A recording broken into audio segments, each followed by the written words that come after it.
Hi, welcome to Friends with Brain Injury. And with us, as you can see, we have Kim, and we're going to be talking today about what? About healing with post-concussion syndrome, um, a healing path. Um, I have found one. Not that it'll work for everybody, but definitely some good advice. Um, I do want to start with go to therapy. Um, Therapy is very important. It really helps you to release and let go so that you can move forward.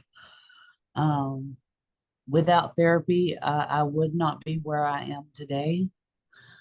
Um, it's really important that you see a therapist if you're going through something like post concussion syndrome or any kind of brain injury.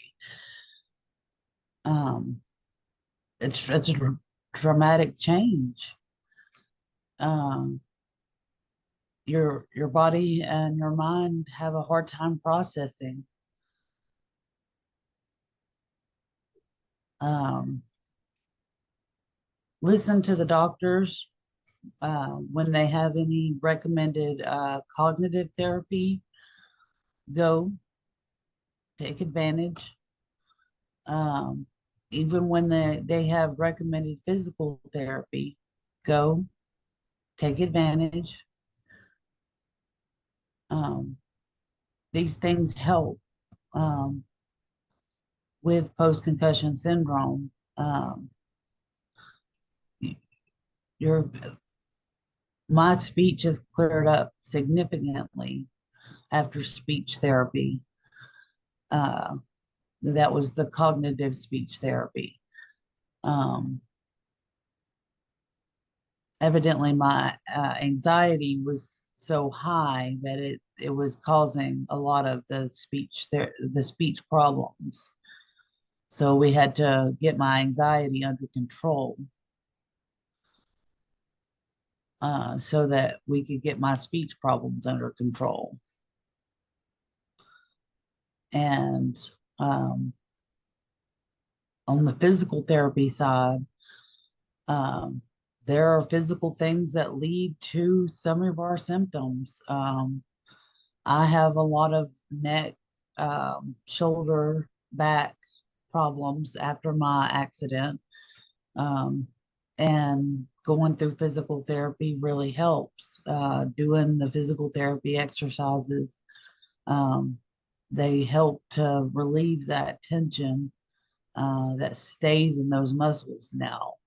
Um, the tension leads to migraines, constant migraines, um, which leads me to take your meds. Um, your doctors are going to prescribe you medications, and you need to be willing to try medications.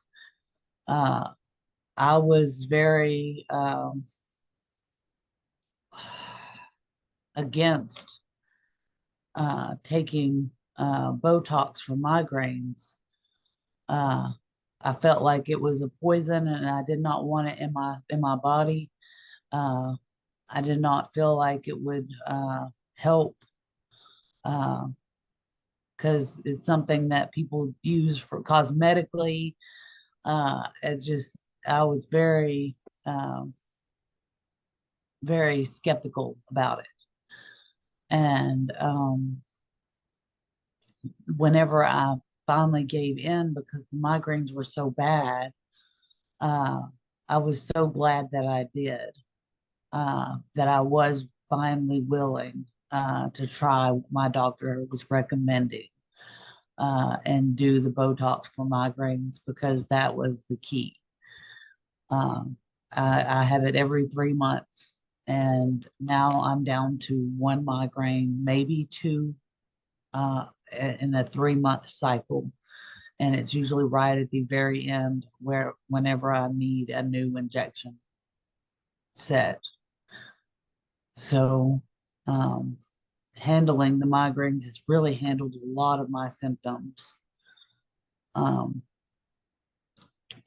reach out if you're ever in crisis. Anxiety and depression can really do a number on you because your whole world has changed. Um, it's turned itself upside down.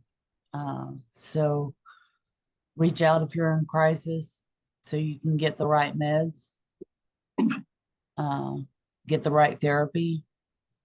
Um, so you speak to the right doctors. Um, and set a routine.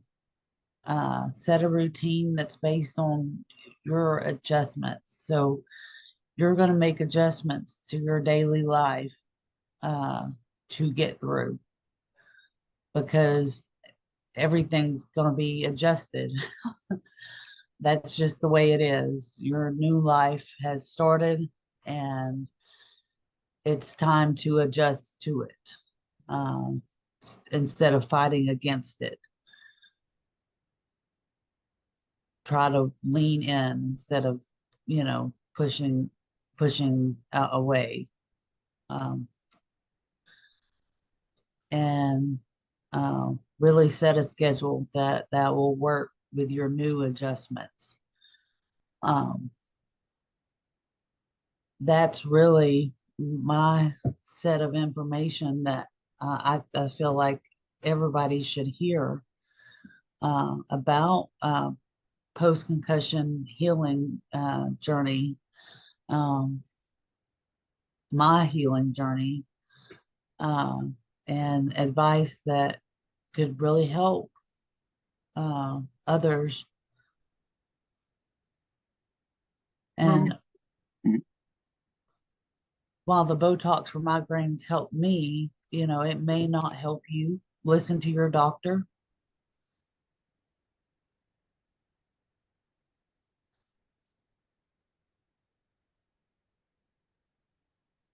I'm sorry, Mark, did I cut you Sorry, I off? didn't mean to interrupt your flow. I apologize. It's okay. I was done. Yeah, no. I just want to touch on a few things. I mean, yeah, you need to acknowledge that you have a problem first. Because if you don't, it's like this leads a lot of people not to get help. I had severe traumatic brain injury a long time ago, so things are different for me. But even with post-concussive symptoms, post-concussive syndrome, um, it's it's a mild traumatic brain injury, and even though in medicine we use the term mild, it doesn't mean mild symptoms. What it means is that the amount of resources, and this is something I guess that there should be a video about, the number of resources that the physicians are anticipating needing when you get to the emergency department and through your treatment cycle while you're in acute care. So that's what they mean when they say mild. They're not saying the symptoms are necessarily mild, but they're saying the clinical resources you will need and the odds of like outcome survival. It's aimed at clinicians. This is not aimed at the layperson. So that's important to understand. So if you hear mild traumatic brain injury, it doesn't mean mild outcome. It means what resources will have to be invested in your treatment. Severe meaning ICU likely, event, and all the fun stuff, possibly brain surgery, and you know, and slimmer likelihood of survival. But people with mild TBI do die too. I just want to tap on that. It does happen. It's about a 7 to 10% chance of death, which is still fairly high because it is still a dangerous kind of event. And as far as healing, the other important point is it doesn't mean it's gone away, no more symptoms. What it means is that you found solutions that help you learn to accommodate for it. And it's something you do for the rest of your life. I mean, I'm assuming you're going to keep taking your meds, you're going to keep following with your treatment because if you don't do that, the headaches come back, the symptoms return if you don't treat it. This is, not like taking antibiotics for a cold. Right. This is like ongoing treatment. But as we also discuss quite often, you will continue to heal for the rest of your life. So the symptoms, even those that remain or emergent, will, improve over time. They'll become less noticeable. So it's kind of, provided you don't whack your head again. So watch out for freezer Yeah. Uh, Definitely watching out for freezer doors. doors and But dryer doors, which I need to remind my wife to watch out for. She's whacked her head a couple times on the dryer door. oh Uh, goodness. yeah. Well, I But will tell you, with my treatments, I'm now able to pull my hair back. I can now grow my hair, so I'm starting to grow my hair out. yeah, I like that. Um, Looks good. and I can braid it. I can wear a hat. That's Um, important too. But your hair looks I, nice, so you don't have to worry about. But that's a sign of definitely improvement of like the nerve endings and of the stability of your spine, which is also critical. Most people with a TBI do also have some craniocervical nerve injury as well as injuries to the facial nerves too. So that's important that you know that recover too. Those peripheral nerves do regenerate, but brain and spine. So it's a matter of neuroplasticity. right. That's not entirely true, but we're not talking about the hippocampus right now. So anyway, I digress. I apologize. So any other advice specifically that you would give to for like somebody who's just had who has PCS, like this is long term, recovery over a couple of years. Anything you would say to Yeah. a person who's new? Your friends and family aren't going to understand. They're just not. The only way that they would ever understand is if they were whacked in the head as well. And you don't want that. They don't want that. Um, it, it's one of those things that you would have to have it to know. And so if you're looking for understanding from your family and friends, it's not gonna happen. Um, so don't let that get you down. Don't dwell on that. Um, I think that was a big one for me that really was upsetting that Mhm. people couldn't understand. Um, but once I understood that they're not going to understand, that really helped me a lot. Um, Good point. That's why there are groups like ours. That's why there are companies like ours. We're right, all made up as brain injury survivors. right.